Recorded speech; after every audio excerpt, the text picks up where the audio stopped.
And are you refreshed? Yes. Good. Now what? Thank you, Abraham. Thank you, Esther.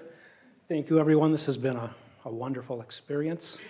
Co-creation at its best. Yes, Best yet. we agree. Since the reason for desiring anything is that we would feel better in the having of it. The reason behind the existence of desire is that it is essential to the eternalness that we all are. That's the reason. That's the reason. Sort of like the reason is inevitable. Mm-hmm. And when something's inevitable, does it need a reason? True. So when we state a desire, the desire coming to us will ultimately make us feel better. The best way to come into line with that potential for manifestation is to isolate the emotion or feeling or vibration behind it and focus on that. That's really helpful. That really is the fast way to closing the gap. Mm-hmm.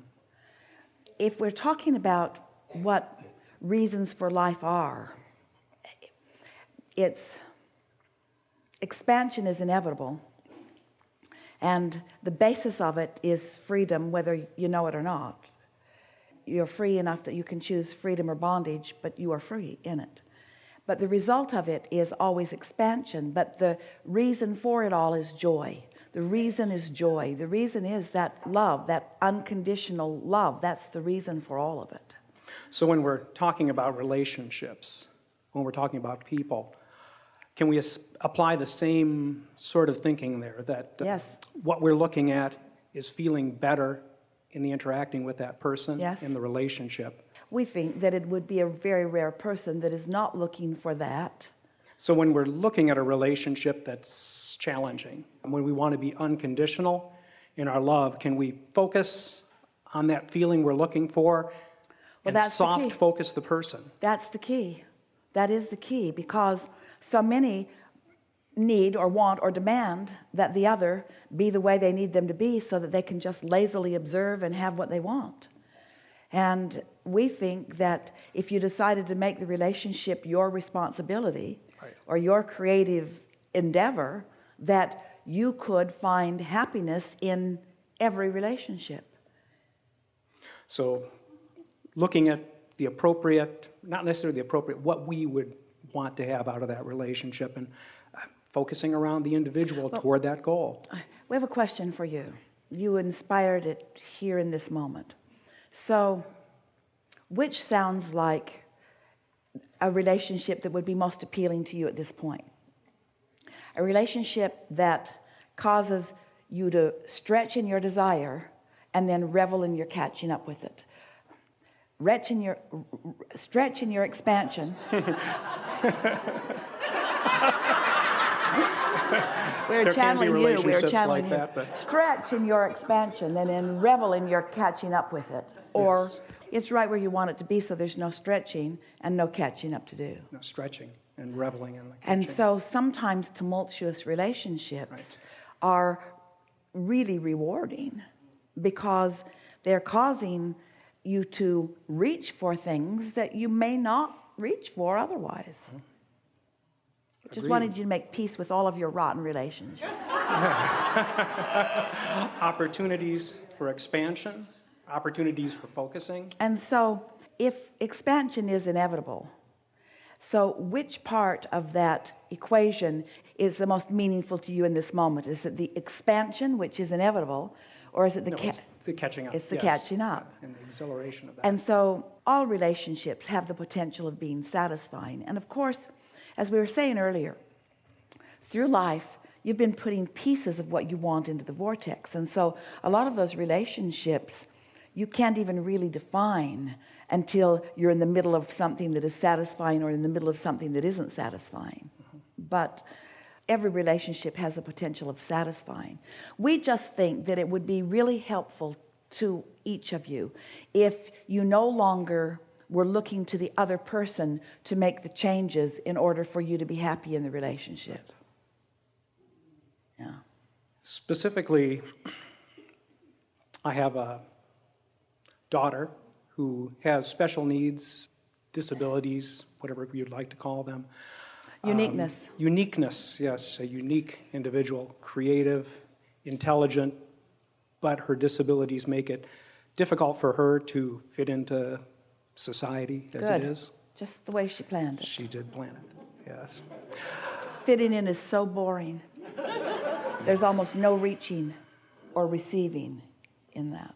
I'm at a place with her now where she is going to be coming home to stay with us after having spent some time at some mental health facilities. This summer she tried to transition herself, and she's come a long way since then. It's been a journey. The journey will continue, and I'm looking for clarification, which I know comes from my like-mindedness within myself, how to best proceed after she comes into the house. Good. One day, Jerry and Esther were sitting on the front porch, and a bird slammed into the window. Not a very big bird, a little bird, slammed into the window and fell at their feet. And Jerry looked at it and said, "I think it's a goner," his exact words. And Esther said, "It's not breathing," and Jerry said, "I don't think so." And so Esther scooped it up and held the little bird in her hands, just sort of wanting to give it a nicer send-off or something. And she sat there and felt the warmth of the bird. She's always wanted to hold a bird, and they usually don't let her.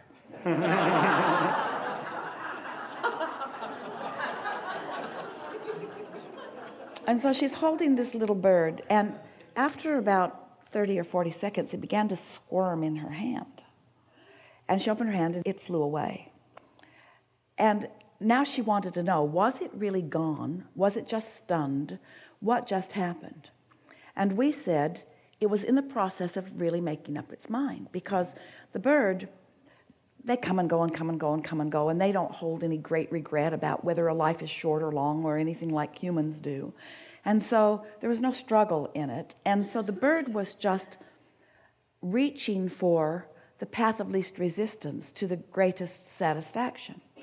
And after clobbering itself on the window, making its transition into non-physical was the path of least resistance, until Esther applied equal comfort here. Mm-hmm. In other words, Esther made this feel as good as that. Because she and Jerry had been sitting there, they were basking, they were enjoying the beauty of the day. In other words, she was identical in vibrational offering to what non-physical was offering. And so the bird decided to stay. So if you can think of yourself as that warm, inviting, not worried, not tense, not afraid, not trying to fix something broken environment. In other words, just try to don that attitude of well-being as you sort of wrap yourselves around your daughter. What she was looking for there, she will find here. She was just looking for relief from resistance. Right. Now, her resistance is self-applied. It always is for everybody. But as we said earlier yesterday, your own alignment can go a long way in soothing others. So, how long before she is actually returning? About a week and a half.